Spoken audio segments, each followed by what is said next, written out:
how to use Python Idle. So this is a screen that opens at first. To open or create a file, you need to press on the File tab and choose the option you want.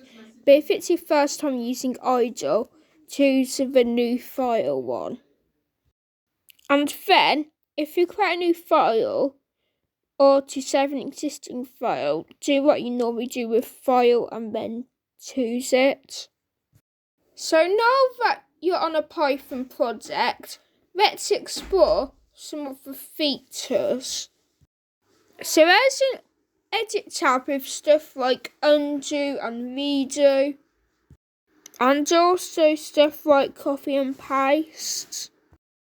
And there's also a format tab with stuff like toggle tabs.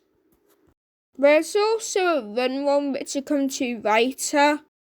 So now, here's the configure idle from the options tab.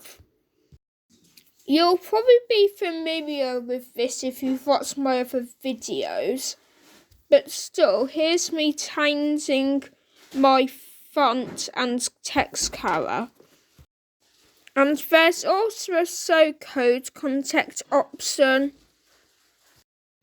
and also the show line option. So now I'm just going to write 3 lines of code so that I can show what running it's like, then recover some of the other stuff. So I'm just going to print hello world, then define a variable and print the variable.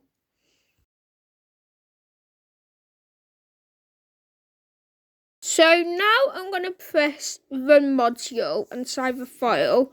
So as you can see, it's printed hello world and the variable's value, which is 6.